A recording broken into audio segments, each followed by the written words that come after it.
go ahead and get started. So welcome to the PRC webinar, Schools and Military Connected Students, Supportive Programs and Practices. This is brought to you by our host, Stacey Alsbrick-Heisman. She is part of our FCPS community and an incredible asset to the military community. She's an Air Force spouse, freelance writer, and advocate with a passion for military connected children and their families. She's dedicated the last decade to understanding the challenges military kids face when changing schools. And I'm going to let Stacey share more about herself. Thank you for joining us today, Stacey. Thank you for having me, and thank you to the Parent Resource Center at Fairfax County Public Schools for offering such diverse webinars and including military connected families as part of their library of support systems available to the families out there. So thank you guys very much. So as Erica, I'm going to take it from here. Thank you for inviting me, as this is our third webinar of a 4-part series. And today we're going to be talking about basically supportive programs and practices of military connected students inside of schools and part of school districts. So I'm going to, let me move on here. Okay, so let's talk about what we're covering today. We're going to cover a little bit of what the Season of Transitions are, which is basically a book that my co-host, my co-author and I wrote. It kind of like decodes what military transitions are for military connected youth in public schools. We're going to go over the history of military connected schools and the origin of Purple Star schools. And I might cover some and I might just cover a lot, but you're going to end up, I thought this stuff was fascinating, so I'm looking forward to sharing it with you. I'm going to open up to some questions, and then I'm going to move into exactly what Purple Star schools are and what they mean to military families, because I think that's important.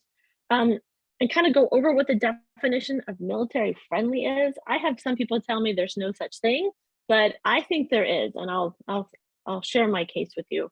After that, I'm going to go over how parents can help schools understand the challenges their kids go through as military kids. And last, but certainly not least, we're going to go over the season of leaving, which I like to call the season of moving, because that's when the PCS cycle starts. It's coming this summer, so if you're moving, I'll have a ton to share with you. Okay, so let's get started. Oh, I'm going to learn how to click here.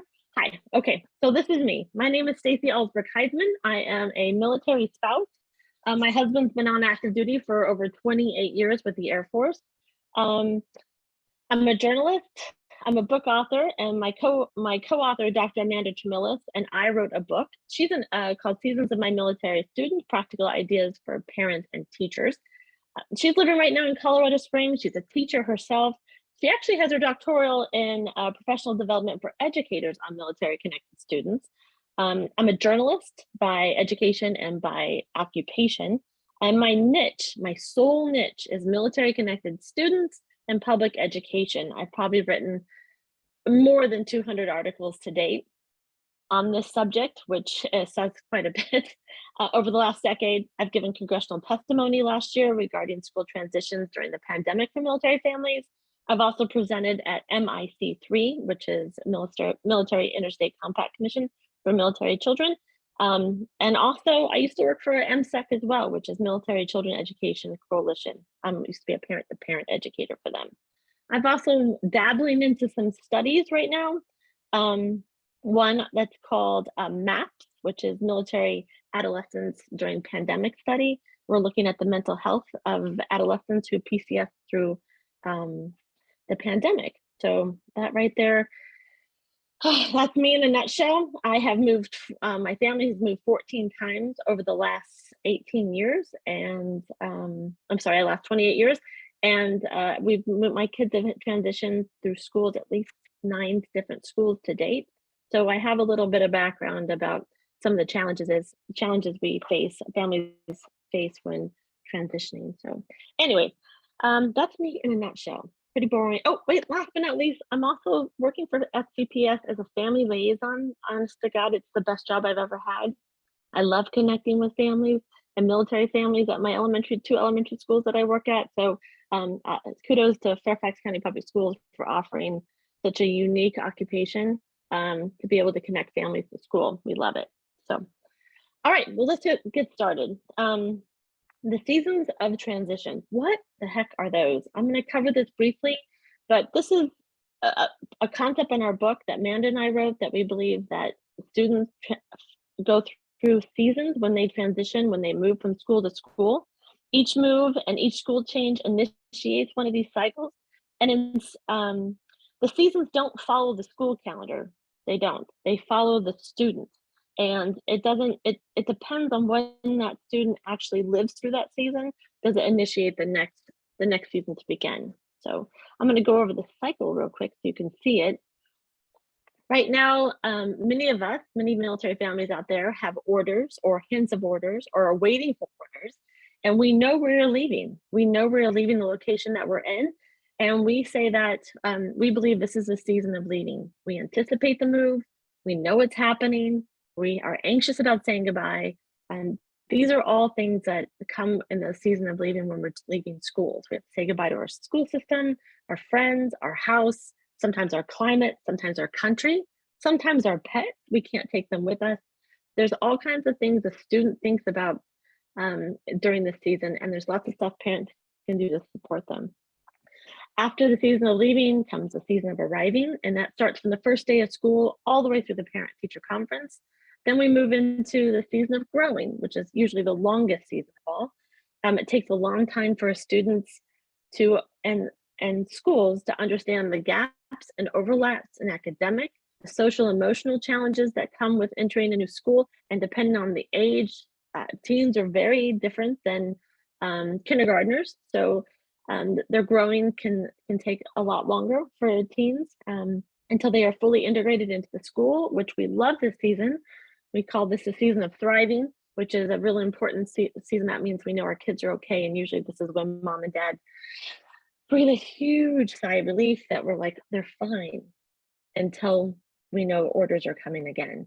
So this is what we consider the season of transition. And before I go any further, I'm going to give you guys a little video about it. That way I'll explain it a little bit better with more context. So here we go.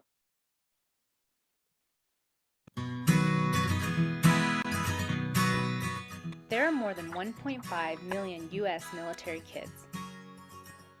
More than 60% are school age. Most military-connected students move 6 to 9 times from pre-K to high school graduation. Those moves can take place anytime during the school year. Academic, social, and emotional continuity is essential for all students at all levels. Students who live a mobile military life experience 4 seasons of transition as they leave behind a familiar school and enter a new school environment. Acclimate to new teachers, classes, and friends, and integrate into a new school culture. Eventually, students begin to thrive in their new school community as they build self-confidence, explore passions, nurture deeper friendships, and develop resilience for the next transition. Storms of military life, such as deployment, injury, or loss, can happen in any season. The best support for military-connected students is a strong student advocacy team that includes the students' parents and teachers who understand the unique challenges of military life and their impact on a student's education. Other invested adults, such as coaches, counselors, and school liaison officers, can also be valuable team members. 3 key tools of cultivation enable the student advocacy team to effectively support a military-connected student: an understanding of military life and the seasons of transition, knowledge of the provisions of the Interstate Compact on educational opportunity for military children, a season's education binder. Mobile military-connected students need both continuity and resilience to grow academically, socially, and emotionally. A strong student advocacy team is a student's greatest ally, supporting students through each move, season of transition, and military life challenge. Visit seasonsofmymilitarystudent.com to find helpful resources, articles, and to learn more about how you can help a military student in any season of transition. Right, there you go. Well, I think that is one of my favorite videos. That sums up what the seasons of transitions are. And so that is basically where I come to you with some experience, some education, some research, some knowledge about the seasons of transition and what military kids go through. I'll pause real quick. If there's any questions, you're welcome to drop them in the chat. I'll answer what I can, and you can drop questions throughout this entire presentation. I'm happy to have them, and I'll answer them as I go. We have someone running the chat box, So at any time, if you have questions, just put it in there. We'll see what we can do.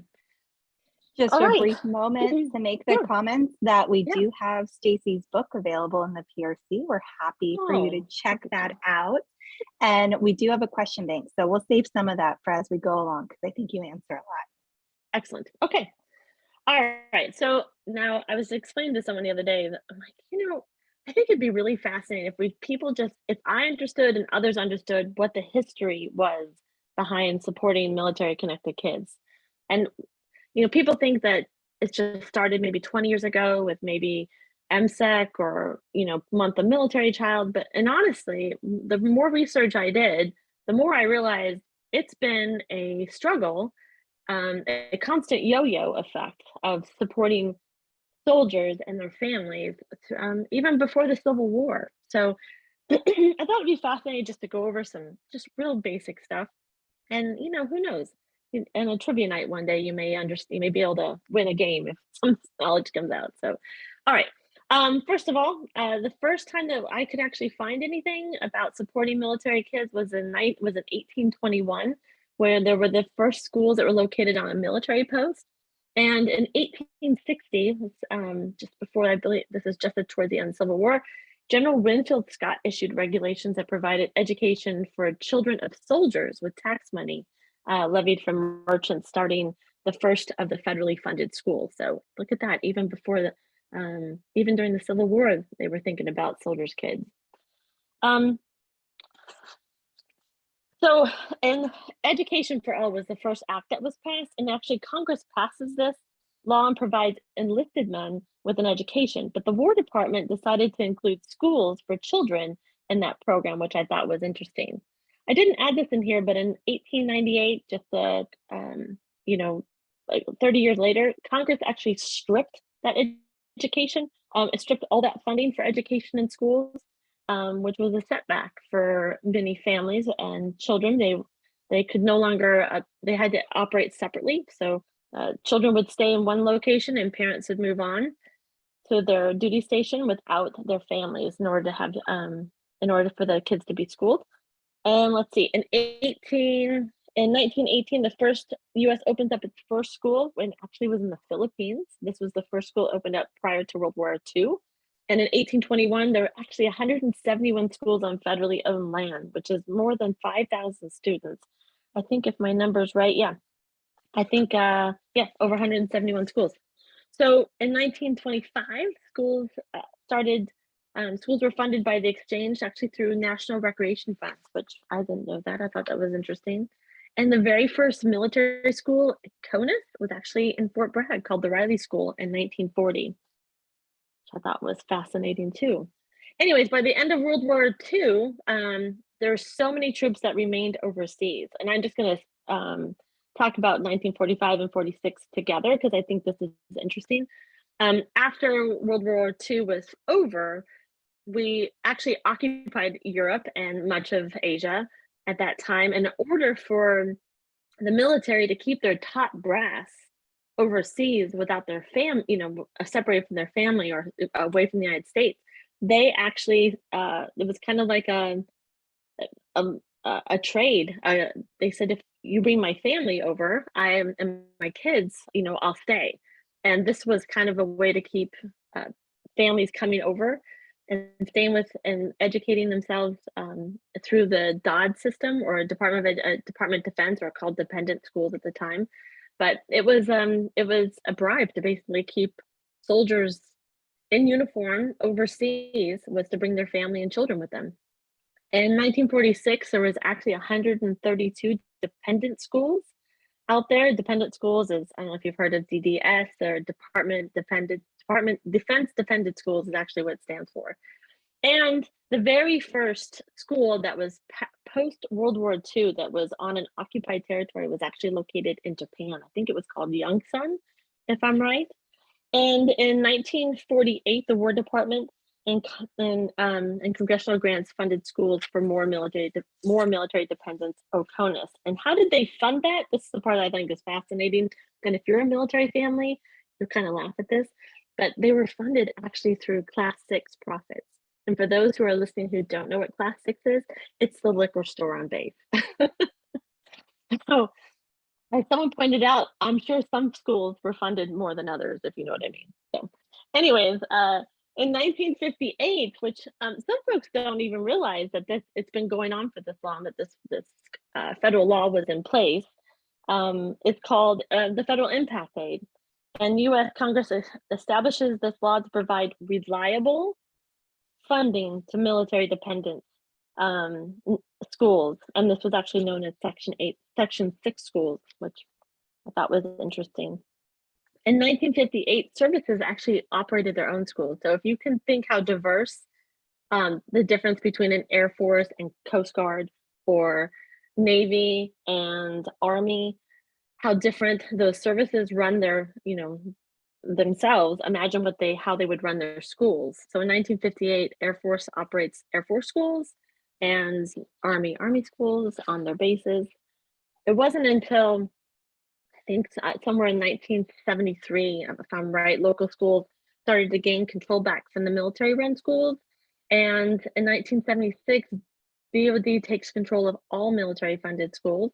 Oh, I got a little typo. I'm a grammar nerd. I can't believe I missed that. Sorry. DoD takes control of all military-funded schools and begins with DODS, which is the beginning of DODEA, which is Department of Defense Education Activity. Somewhere in there, DODEA starts offering grants to schools to be able to help support military kids in public schools, but I couldn't find that date. In 1986, Caspar Weinberger, who was the defense secretary, nominated or designated April as the month of the military child. So it's been going on a long time. And then 1992, DODEA actually headquartered in Arlington, Virginia, which is right across the street from the Pentagon, to have access. We all know K Street's full of lobbyists, so they have access to Congress. Well, this is no different. DODEA has access to the Pentagon and was able to get some really good programs going. In 1998, MSEC, which we like to refer to, is actually Military Child Education Coalition. They started as a nonprofit, and in 2006, 2008, MIC3, if you're familiar with MIC3, the compact started with just 11 states at the time. And what was interesting about the compact is it was actually started by some top brass military members, active duty, who were tired of having their children, because they're usually in the longest, having their children treated differently by each school district in each state. And they had heard some complaints over several decades about how schools were not accepting of military kids, not accepting, but just didn't understand them, and especially the high schoolers not having credits transferred properly, that they actually got together and started MIC3. A group of, I think, 6 top brass got together and started this compact. And since then, right now, as of 2014, all 50 states plus DC have signed the compact into some form of state law themselves, and they have it's called the Interstate Compact. It's something that they all agreed to adhere to. Whether some do or not, that's always up for debate, right? We can talk about that later. New York was actually the very last state to sign the compact, which I thought was interesting. In 2016, Ohio starts the first Purple Star School program. And I'll get into a little bit of that. And I will tell you, if Ohio was the first, Virginia was the second. So that says a lot about this state. In 2018, Virginia starts their program. And to date, 10 states have some form of this Purple Star program. Sometimes we know it as, I think North Carolina and South Carolina or Georgia, they refer to it as military flagship schools. And in other states, they refer to it as Purple Star campuses. So, all right.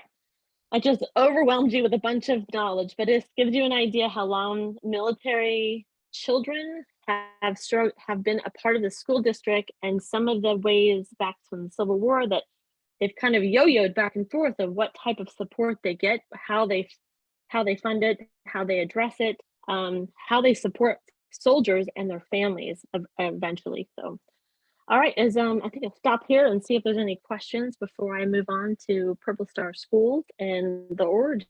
Do I have any questions out there, Erica?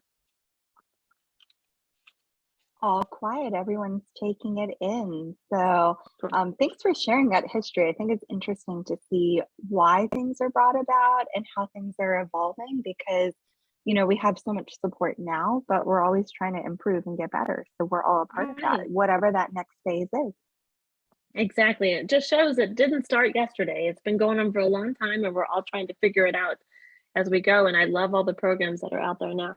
So, all right, I'm just going to move on along here. We're going to go on to what exactly is a Purple Star School? Okay. So, let's see. Let's start. So, in theory, Purple Star schools are schools that have done the work to support military connected families in schools. So, what does that mean, done the work?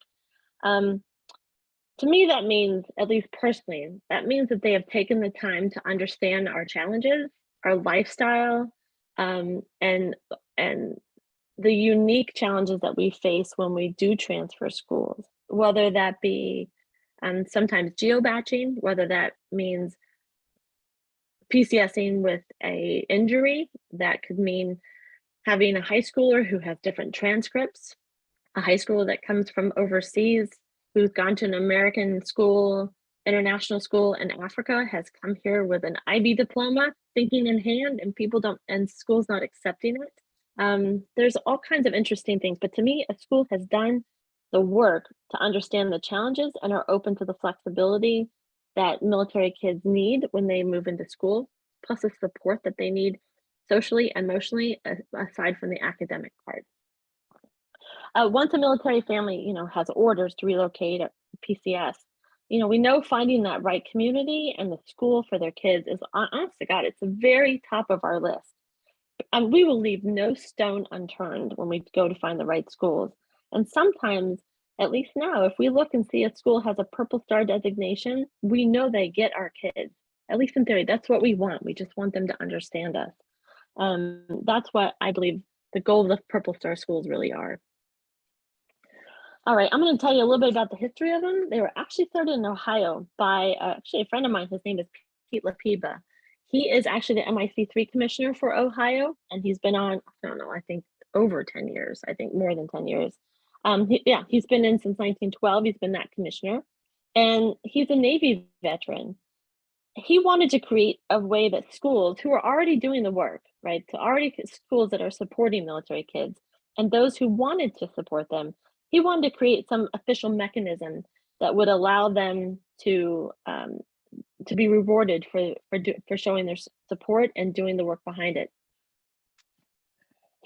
I was going to say, in 2016, he gathered community leaders and those who were invested in the community together, and they actually came up with this idea of designating schools called Purple Stars.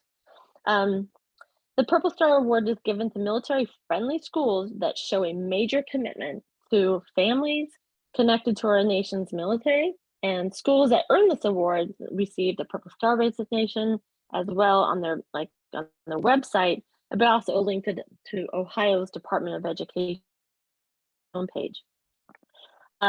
Wanted Ohio schools not just to say, but also to show it that they were military friendly. And I say this because a lot of schools, not by, they don't do this on purpose, but it becomes a paper program. It becomes a storefront that says, oh, we love our military families, but what are you doing behind, what are schools doing to show that they love? It's not just about celebrating Month of the Military Kid, which is part of it, but it's also about professional development for the staff. It's also about understanding the compact, its flexibility in placement. It's understanding the social emotional side of starting over every 1 to 3 years. So let's go on to the next one here. In Virginia, I will say, well, I would go back to Ohio. I would say I think they have more than 290 schools in Ohio right now designated. But in Virginia, we have over 300 Purple Star schools across Virginia. As I said, Ohio was first, but Virginia was second. And I don't know if you know this, but Virginia has 27 different military installations and is home to more than 120,000 active duty and reserve members. That's big. That's one of the top 5 military connected states in the United States. Virginia is also home some of the best school districts in the country, which I think we are sitting in one right now. Thank you very much, FCPS. As for Fairfax County Public Schools, as of today, we have 44 and counting. Schools must reapply for this designation every 3 years to keep their status, and FCPS has really big plans actually to make most all of their schools at least a Purple Star school. And they've hired a position, they've hired a position to do this. The woman that is in there now is fantastic. Her enthusiasm is infectious, and she is probably one of the most invested people I've met in my course of being at all the schools I've been in. Her name is Meredith Ayea. And at the end of this, we're going to drop her information. So if you're interested in contacting her, but her job is to get this going across the entire district. And I think that is incredibly progressive thinking about how to support military connected kids is by going district wide. And that's important. Let's see. We'll go to the next one here. Okay, so let's talk about what some of the qualifications, like what do you have to do to be a Purple Star school? And is it the same across the United States? Well, for the most part, it really is. What Pete LaPiba in Ohio did is kind of set the gold standard, and everyone in some way or another follows these 5 recommendations. So schools must have a trained point of contact for military families. So what does that mean? A point of contact must be a full-time employee at each school who is trained through professional development and has a certificate of the background and challenges and unique lifestyle military connected families lead. So that's right there alone is a big plus. They must provide training to school staff on important issues for military families. And that just means that it's not just the one person that knows about the compact, it's lots of people know about the compact. It's lots of staff members. It's teachers understand the social emotional challenges that military families come with. They understand about deployment and injury. They understand about the storms that we go through. And sometimes not every kid is the same. So sometimes kids take transition different than others in different stages of their life. And it's important that not just one person knows, but school staff know generally about military families. So they also ask that there's a designated website or a landing page on their website with information just for incoming families and resources. This is a big part of it. And when we're searching for schools, if you have a Purple Star school designation in Virginia, there is a page dedicated to information you need to know about registration, withdrawal, resources, contacts within the school district, things that they offer in that particular school, and even outside resources for local installations, including SLOs, which is school liaison officers. This is my favorite part, a student-led student transition program. I think this is probably the smallest act, but the largest impact, maybe the biggest impact that schools can have on kids is providing some sort of student ambassador or student peer-to-peer acceptance when people move into a new school. It's being able to have another peer show them around, especially for teens. Have the teens be able to ask another peer a question versus an adult. Maybe helping to find that first friend. Those are things that will make this transition so much easier when we're going through the season of arriving. It allows us to really feel like our kids are going to be okay. Because then Amanda and I have always said this, that we truly believe that academics will only come after the social piece is in place. But if a kid is not feeling connected or welcomed at school, or they are lost, they feel behind, the teacher's not understanding them, they don't have any friends to sit with at lunch, that the academics will just kind of trail behind just a little, or sometimes a lot.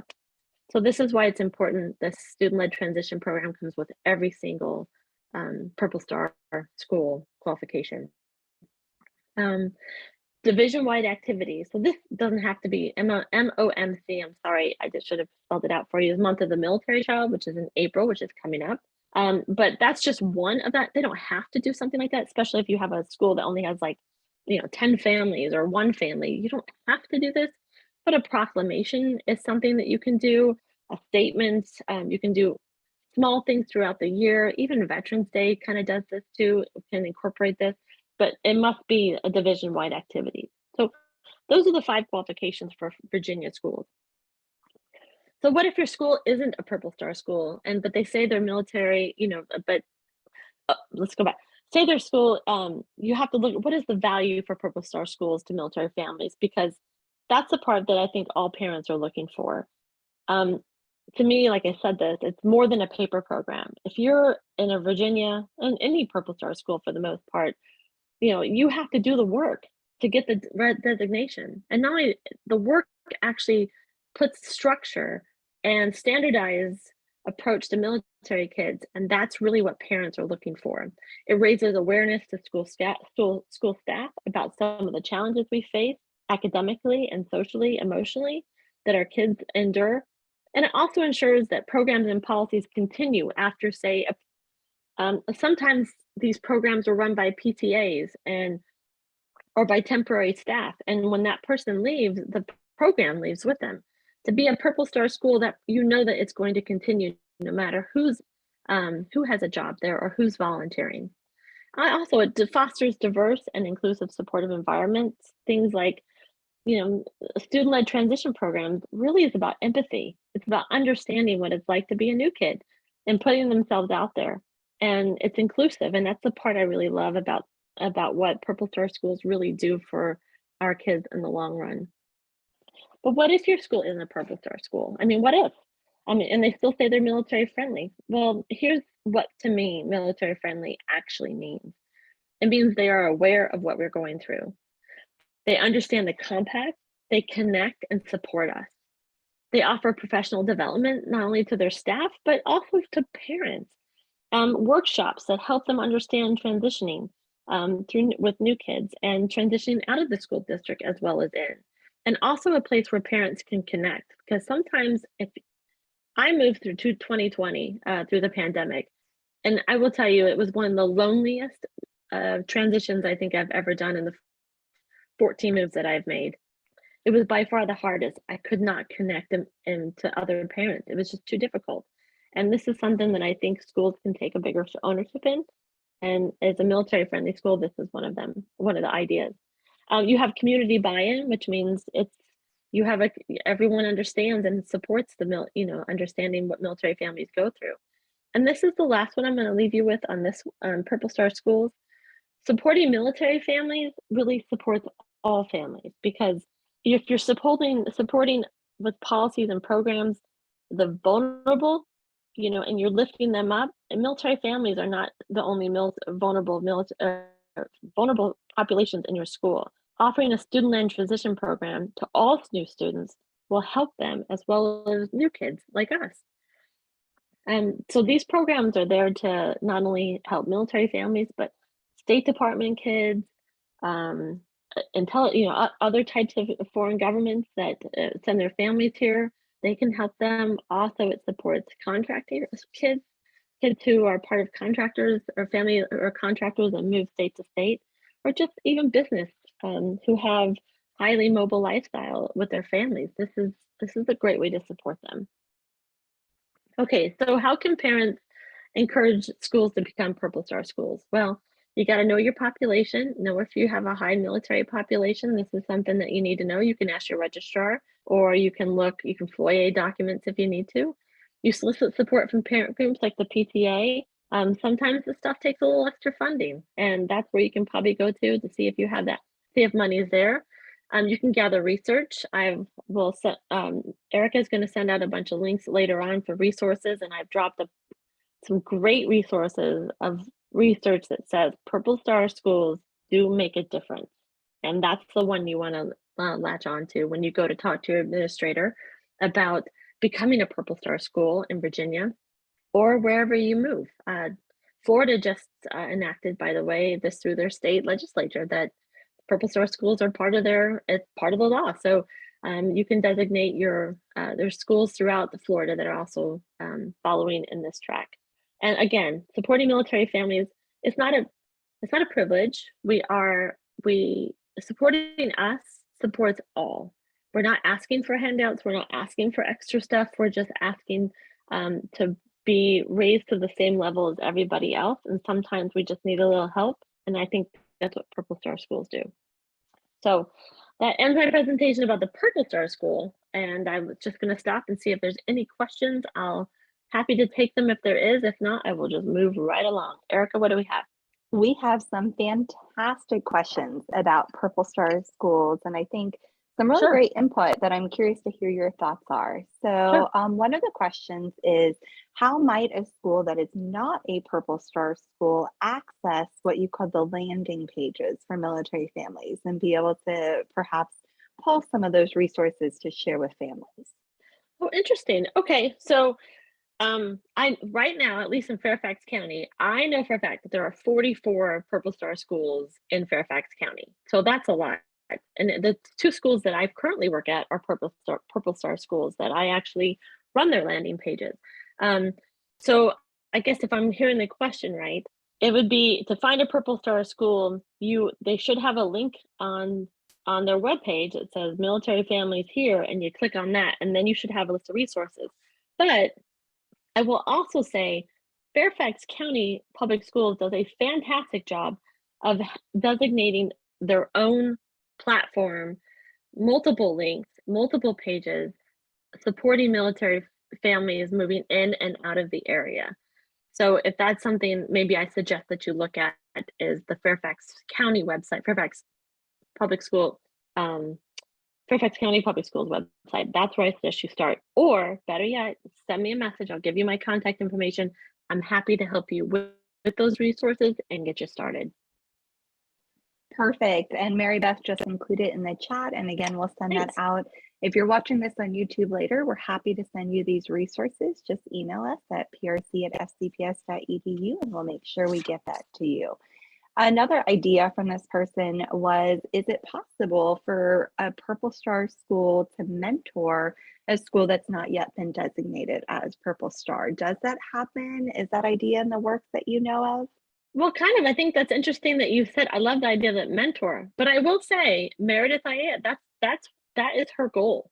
If you need help becoming a Purple Star school, Meredith and what she does for Fairfax County Public Schools, that's her mojo. That is what she loves to do, and she is creating lots of standardized practices to get started. And she is happy to come talk to your administration. Absolutely. I'm going to drop her information in the chat later so you can see it. But contact her, and of course, I also can help. If you need other information from a parent perspective, feel free to ask me, and I'll give you my information at the end of this presentation. I'm happy to help you. I'm helping a couple other schools right now too. And Meredith just chimed in on the chat and said that yes, we have mentor schools for Purple Star and student ambassador programs. And she included her info. Thanks for joining us today, Thank you, Meredith. Thank you, and Meredith. Then, and I just praised you like crazy because it's the truth. So it is. All right, go ahead. What else? Another question of any social circles for families that I can share with military families. So just in general in the community or ideas that you have. I'm not sure. I know you've covered that in other webinars, but how might we help military families get connected? Okay, so as a parent, there are 3 places when I moved to Fairfax County that I looked up right away. One is a Facebook group called GAMS, which is Greater, what does it stand for? Greater, I don't know. It's Alexandria. Is it? No, it might be Metro, something like that. Spouses. I'll pull it up and put it in the. Okay, yeah, because I thought that's nearly 10,000 spouses and folks from all over, all the way up to Maryland to South County. There is, and if I have a question about the area, I go right there. There's also Fairfax County Military Spouses Facebook group, and they're about 3,000. They're super helpful too. Certainly about more local. And then there's also my Facebook group that I run that is all about military connected students, teachers, and invested adults. I have commissioners in there, I have SLOs in there, I have principals, I have administrators, I have parents. And that'll be at the end of the presentation. If you have a question about your own child, or questions about how to do something in school. What am I sharing for activities? How can I support? You just put it and you'll get 15,000 answers right away. So those are my Great. 3 biggies. And I'll second that, GAMS. That is a go-to resource with It is a go-to, amazing isn't it? information. Yeah. Absolutely. There are some brilliant supports in this area. Right, and they actually do a really good idea. They do a great thing by hashtagging everything. So if you're looking for something specific and you don't want to put it on there, you just type it into the box and they have it all tagged out. So you don't even, chances are, if you're asked any question, it's been asked before. So you can find out the history in each one of them. The lady who runs it, her name's Julie Shepard. She's actually really good. She knows what she's doing. So, and I just received a question. Yes. Could non-military family students join? I'm going to suspect no, but if you're supporting military families, perhaps yes. Would you agree? I would say, I don't know about, are you talking about GAMS? Yes, because at GAMS, they have a couple questions on there. If you can pass their little questionnaire, they'll let you in. They're kind of good about letting other people in. In terms of my Facebook page, you can, if you are supporting military connected families, yes, you can come in, and I usually can sniff you out if we have connected friends, or I can see your Facebook group and other groups that you belong to. Then I usually know if you're legit. So. Really, this is not like these places are not controversial. If you want to, just we'll get you in. Awesome. Well, thank you. We'll keep pulling questions. So share them as you will. We've got a bank ready for at the end. Thanks, Stacy. Okay, you got it. So I'm just going to move into this because I really wanted to keep this under an hour, or at least an hour if I can. I have an hour and a half, but I think hopefully I can get through this soon so we have some time for more questions. This is the last but not least, the most important. This is the jam in my peanut butter and jelly sandwich right now. This is the part that if you are moving this summer, or you have no orders are coming, or you're moving, it's in your future. This is the season of leaving, and I'm going to talk about this because I believe there's some important tactics in here that we all need to know. The idea behind this is creating a healthy departure, socially, emotionally, and academically. Again, this is where we are: season of leaving, season of arriving, growing, and thriving.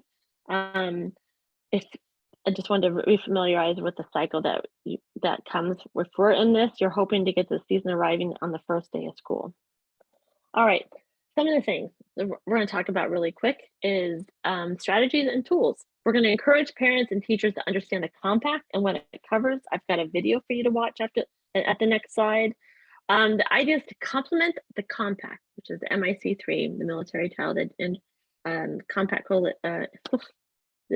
the Military Child Interstate Compact Coalition, the compact itself. We complement that with some personal things parents can do, such as an education binder, build an exit plan, or one of my favorite things is teacher-to-teacher letters. But at the end of the day, communication and understanding your military transition is going to help you move and change schools the best way possible in supporting your kid and yourself. So here's a video, a little bit about what MIC3 covers, which is the compact. So take a listen. Imagine if you change jobs every few years and your new job is always slightly different. This may cause you to fall behind because you are not fully able to master your position before you move on. This is a similar experience for the average military-connected student. Military families usually move every 2 to 3 years, and for school-aged military children, this presents unique challenges. They are nearly always the new student. As soon as they start to feel comfortable with their teachers, the curriculum, and have made new friends, it's time to move. From one duty station to the next, from one school to another, they travel across the country and around the world. They experience different time zones, climates, and cultures. In addition to the upheaval associated with moving, military-connected students face obstacles that can make it hard for them to transition smoothly into new classrooms. Many of these center around a few key issues such as course enrollment, placement, eligibility, and graduation. The Interstate Compact was designed to address these challenges and smooth the path for military students as they transition to new school districts and states. The Compact is an agreement that has been signed into law by all 50 states and the District of Columbia. Its provisions are intended to aid military-connected children through their academic transitions by providing a comprehensive approach to the different policies in every school district and state. Developed by the Council of State Governments, the Department of Defense, national associations, federal and state officials, departments of education, school administrators, and military families, this was truly a joint effort to help address the transition issues of military-connected students. Each state appoints a commissioner to the Compact. This person acts as the representative for their state, which also appoints members to a state council led by the commissioner. The council is tasked to oversee the implementation of the Compact within their state. Those who qualify are children of active duty members of the Uniformed Services, National Guard and Reserve on active duty orders, commissioned officers of the National Oceanic and Atmospheric Administration, and the United States Public Health Services. It also covers families of members that perish for a period of 1 year following their death, as well as members or veterans medically discharged or retired for 1 year. The Compact applies to public and Department of Defense schools, kindergarten through 12th grade. For more information, visit www.mic3.net. Imagine if you changed jobs every few years and your new job is... Let's try this again. All right, there you go. Okay, head on over. Okay, so that covers our Compact. If you have any questions about the Compact, I know parents, some people are going to say schools don't recognize the Compact or they don't follow it, or there's no teeth to it, or there's no law. It's not a law. It's a Compact that they agree to follow some very basic parts, such there's 5 really distinct things that they agree that they're going to follow and have flexibility in. Not every school is aware of them, but there is a channel that people can use, basically a ladder that they can look to see with the chain of command. Every single state has a commissioner. And so if you are having trouble, very first step I want you to go is not to the commissioner. I want you to go to the school liaison. Here at Fort Belvoir, in particular, they act as a mediator or someone that can help you on a child or a parent's behalf understand where the problem is between the school and the parent, or between the school and the child. So that's the first place. The very last place you need to go is all the way to the commissioner. Start with the school liaison first. I promise you, you'll probably have better results there than anywhere else. Okay. One of the other things I talked about is in strategies and tools is create an education binder. And I've covered this before, so I won't go too much into detail, but why is it and what do we need it? This is something I've used personally since my children were in kindergarten, and now my children are in high school, and I still have the exact same 3-ring binder. Of course, the information has changed, but in the 6 or 9 schools that my kids have attended, this education binder allows me some continuity between each school and allows me to understand and access the documents I need to be able to justify, ask, or just remember what my kids did at their last school, whether it was overseas or across the country. An education binder provides what I call history and continuity. It grows with the student, so you may start with some very fundamental things, but at the end of the day, when you're in high school, really what that comes down to is helps you with job applications, helps you with applying for scholarships. It helps you remember what clubs you were in and the accomplishments that a kid has had, because when it's been 4 schools ago that you did something, you may not remember. And it also acts as helping with the college admission process as well. If college or tech is something that you're interested in, you can refer to this binder as all the volunteer hours that they did, or the jobs that they had, or the awards that they received. This is an education binder grows with the student. I also look at it as like a portable teacher's lounge, because what I like to do is create a binder. I take out information that's not pertinent when I move, and I give the binder to my students' new teacher. Or if they're in high school, it's a particular teacher or the counselor that I need them to see that my kid has gone through 5 different schools, 5 different curriculums.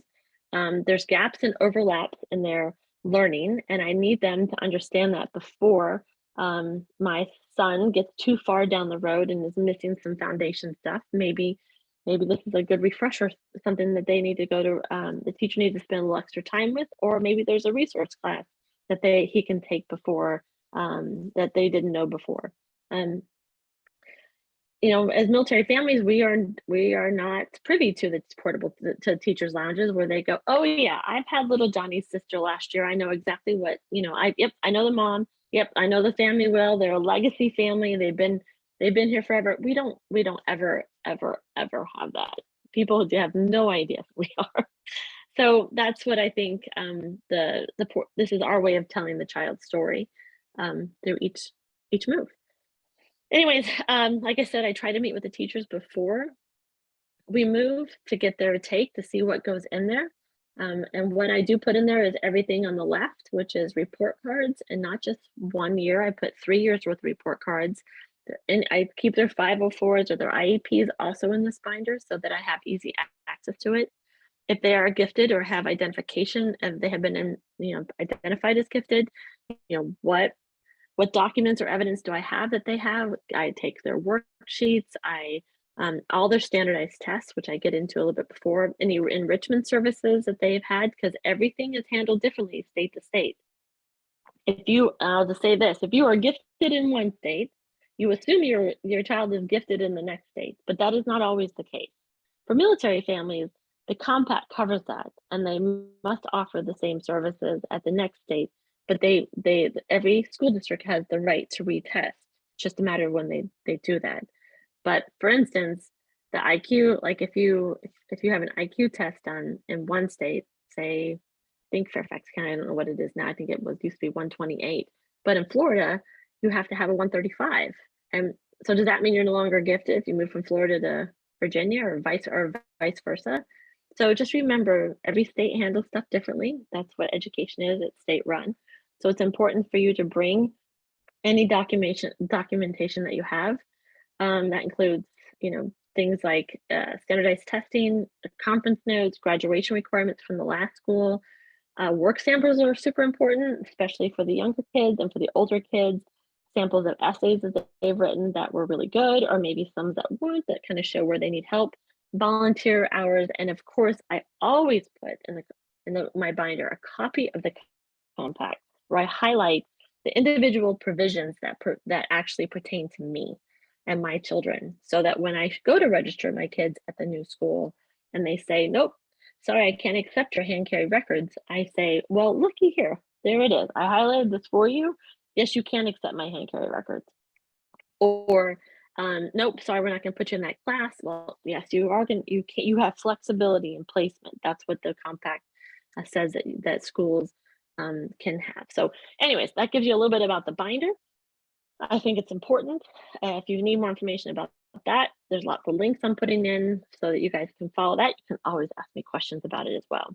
If you are leaving, it's there are a couple things beside the binder that I ask that parents do, which is make yourself an exit plan. You want to exit as best as you can from the school district. You want to make the time for goodbyes. You want to meet with the teacher before you PCS to talk about where your student is and what kind of help you think the student needs when they leave. Hand carry school records, that's a big one. Everything gets lost in the move. Some things, I will tell you, our transcripts never showed up from one school to the next. It's a good thing I hand carried what I had, because it took 4.5 months for them to get my child's transcripts. It just got lost. Reach out to the new school first. Use your network, such on social media. Find those families, connect, try to find that first friend before you move.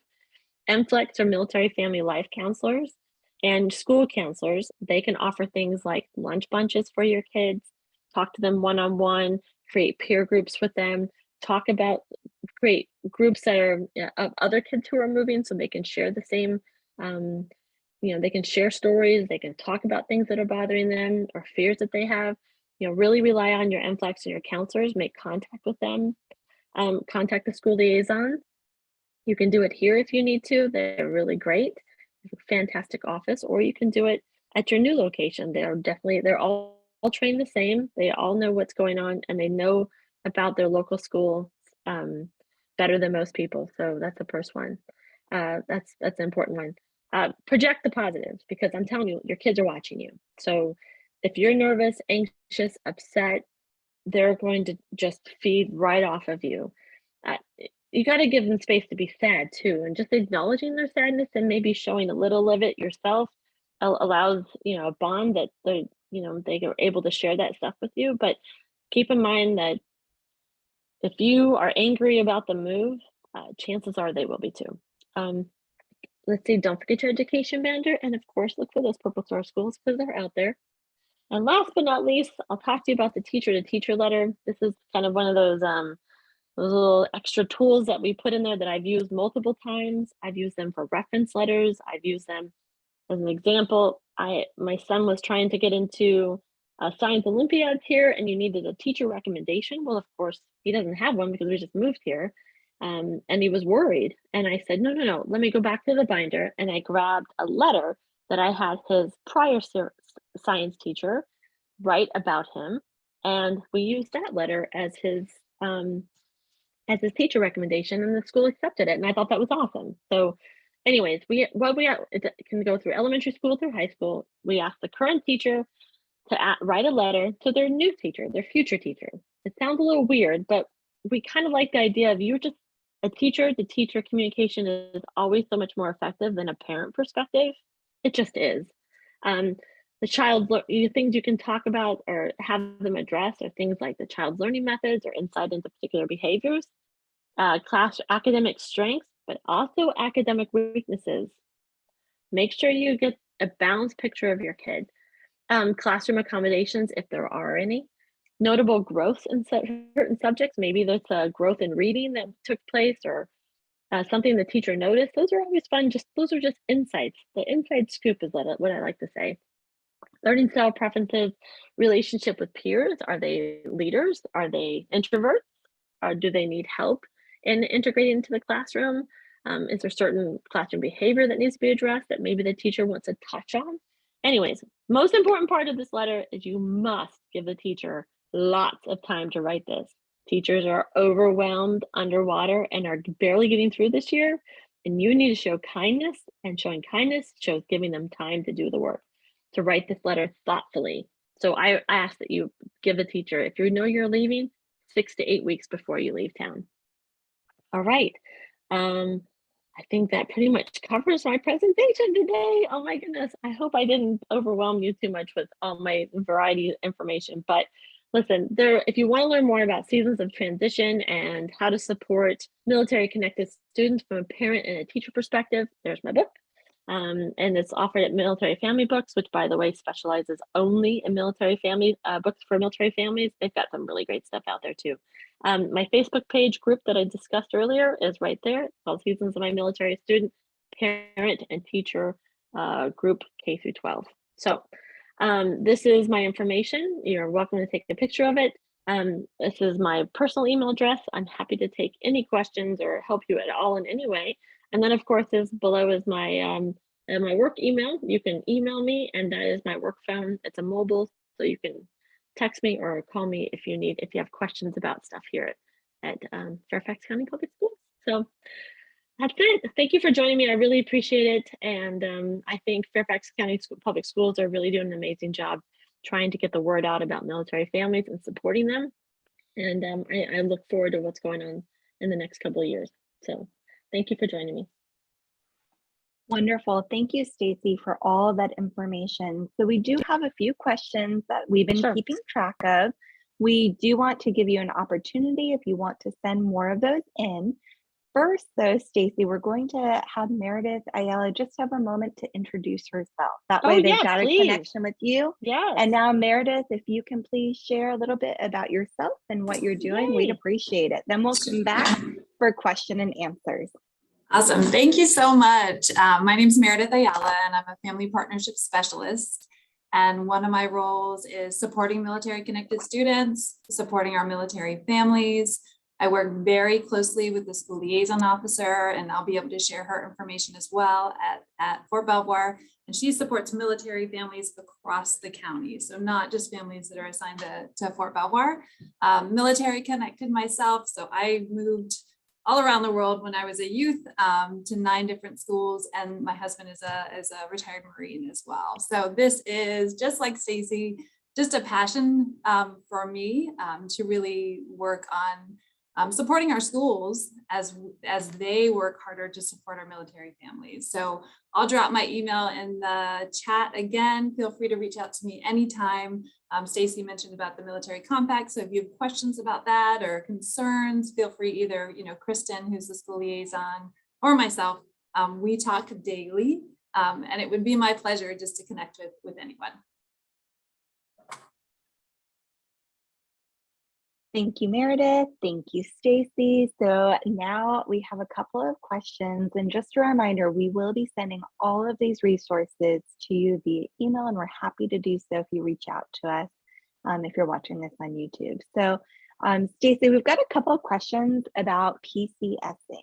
So I'm just going to give you 2 or 3, and you can answer them in any order that you'd like. So one question about how to best prepare school-wise for an upcoming PCS this summer. This is our first time PCSing with a child in school, so a kindergartner. So then another one about a relocation in the middle of the year with changing schools. Yeah. And finally, just PCS tips in general. So thanks for sharing some thoughts on that. Sure. Well, the kindergartner, oh my goodness. I know it always feels so big when they're so little, when they move and they finally have a connection, they've got their first friend, and they've got a little, and they love their teacher, and they've never had to say goodbye before. Oh, it just tears at a mother's soul. It just does. So I get it. A couple things I remember just a couple of tips, that just a mind frame, or maybe a mindset, or the frame, the situation is that, when kids are little, their entire identity is set within the family unit. So they don't really recognize that they have anything else, that they are anything part, that their identity rests outside of the family. It's not until they get into the tweens and teens that they realize their self-value and their identity is actually with their peers. So with kindergartners and younger elementary school kids, it's still important to recognize that they are moving, and that they're going to be sad, and it will be tough for them to say goodbye, especially the little ones. They don't have perspective yet that you're going to find another friend, that you are going to find the support system at the next place, and you're probably going to love your teacher too, and your classmates. But my suggestion is just allow them to be sad, but also keep them busy. I think with little ones, the busier they are, the better. That's always been my tip. Letting them sit idle for too long, I think, has always been a challenge for me, because they tend to, how's the best way to put this? Letting them, they think about too much of the past, and I want them to put their 1 foot forward. So I want them to think forward about their new location. And with kindergartners, I think as long as you have a good attitude, Mom, I think you're going to find that they will too. That's one of my most important tips.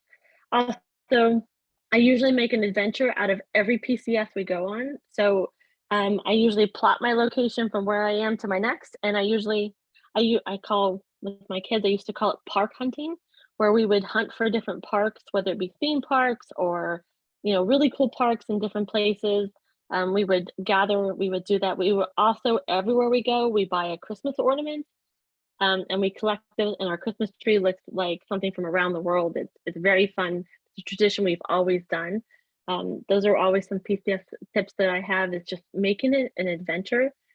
I also always like to share, some people don't agree with this, but I like to always share my contact information and keep my children connected through online, whether it be games. When they were younger, it was like Animal Jam, FaceTiming, even Roblox. I mean, it depends on the age appropriate, but I always allow my children to connect and stay connected with the children that they have said goodbye to throughout the entire PCS process, way into the year. And I encourage them to continue those relationships and reach back when they need them, until they are feeling settled and they're thriving in their school. So the most important part is, reach out to the parents before you move. make sure it's okay to share information, and let them know it's vital for you to make sure the kids are connected. It just helps them, and most parents totally get it. Some won't, but for the most part, parents get that understanding of, okay, all right, yes, let me help you out. So those are a couple of tips. I hope I answered what that should be, what the uh, parents were asking. But it's always hard. I just want you to know that one of the traits of a military kid is resiliency. I kind of hate that word in many ways because sometimes I feel like it's overused. But I will say that we get grit. We develop grit over time, and I promise you that grit will come in handy later in their teens life when they realize they've had some setbacks. They can draw on how they've overcome them. Just keep positive, parents. I think you got this. Absolutely. And keeping in mind that some of these resources we'll be sending out, you can tap into for your personal situations. So if you want some more individualized tips, there's the Parent Resource Center, Stacy. There's a bunch of different resources out there. Please do take advantage of them. You are not alone in this. And on that note, Stacy, someone asked about military family life counselors and their role, if any, in crossing over to the school support. So in general, could you share a little Sure. bit about their role and how there might be any intersection with the school? Yeah, absolutely. Military family life counselors, I believe they're under contract through a company called Magellan, but they are embedded, for lack of a better word, in the schools. They are an intricate part of what I would call the clinical team at most schools, whether it be elementary, secondary, or high school level, or intermediate level as well. So they're actually they are trained in the uniqueness of military family lifestyles, and they are trained in the unique lifestyle of military families and the challenges that kids have. So they are able to meet with your children outside of a counselor. You can meet with them. They're also a referring service. They work within the schools. They can do lunch bunches. They can work with staff. They can do professional development. Oh, we're just in remote control. And is this someone I know? Anyway, so it's really an interesting. Some schools, if they have a high military population, will get an MFLAC. It just depends on what the numbers are. But they are part of the clinical team, but they only work with military connected kids, and they cannot reach out to parents unless you opt into them. So there's some really fine, very structured ways in which they help, but they can't do they can't do everything. You have to actually opt in. It can't be automatic. So if there is an MFLAC at your school, ask at your next location, because we've used it multiple times for myself. My kids have used it over the years. I happen to know at Orange Hunt in particular, there's an amazing MFLAC there who has lunch bunches for deployed families. She also, does activities with them. She supports them with Month the Military Child. She supports on all levels. She's just amazing, and I think most MFLACs are. Awesome. And do you happen to know if they receive any training in working with kids of all ages with special needs?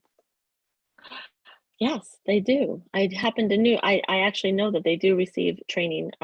Absolutely. They don't test or anything like that. They're not psychologists, or they're not part of that part of the clinical team, but they absolutely work with kids with special needs and through the special education side, for sure. Awesome. We had a family liaison who asked, at what point in the registration process would it be helpful for a family liaison to reach out to a military family? Any thoughts on that? Oh, yeah, this is actually what I do. So I work with a registrar as soon as there's a new family that has registered, not that are interested, because I think that gets a little dicey. That as soon as they have registered for the school, which means they have bought a house, or they have signed a lease, or they are remote registering, which happens too. That's allowed in Virginia, by the way. The registrar gives me the contact. I make sure it's okay with the administration, whether they're military or not. I reach out right away with a welcoming email that says who I am, how I can help them. I offer student-led transition programs within the school. I give them a bunch of resources right off the bat, and I let them know that I'm here for questions that don't need to go to the administration, don't need to go to the teachers, but just, gosh, how do I get through FCPS? How do I manage this? What in the world is SAP? Those are questions that just family knows. How does my daughter buy lunch? Those are just questions that doesn't need to go up to the teacher and keep her or him busy, but something I can answer. Perfect.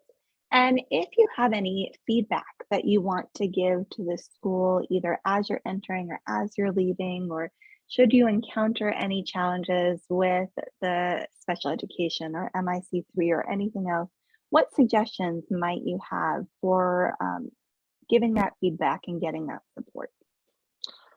Oh, that's so interesting. I mean, I think feedback is important, and I think it's important. I think one of the best schools to show if you're a really good school is when you welcome feedback. Um, I think feedback needs to go right to the administrator of that particular school. It and I always constructive, never negative, always constructive about maybe experiencing. But I do think that most principals want to know how hard was it to leave? What did we miss? I mean, these principals are in it for all the right reasons, and they don't want a kid to not feel as if they are supported. I know that for a fact. So if I could, that's what I would say is absolutely support, go to the administrator, your principal and talk to them. And I would also reach out to Meredith as well. Meredith Aya, who just introduced herself. If you have something that you think the school district can improve on, absolutely. She would be open to suggestions all the time. She's always wanting to learn and do better. We all are.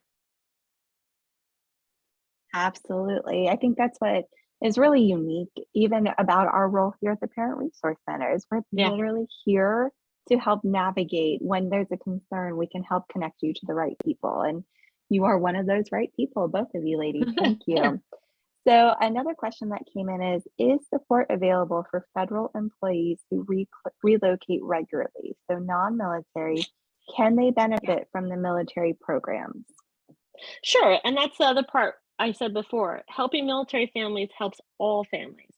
Creating a student-led transition program for all students incoming will not only help military kids who are always feeling like the new kid, but those federally connected families who are always feeling like the new kid, but don't have a compact that helps them with this. Although the compact does not cover them, I do believe it allows schools and school districts and school principals and registrars to have an awareness of the challenges that affect highly mobile families. So again, helping military families will help in the long run all families who are vulnerable when they first move. I hope that answers your question.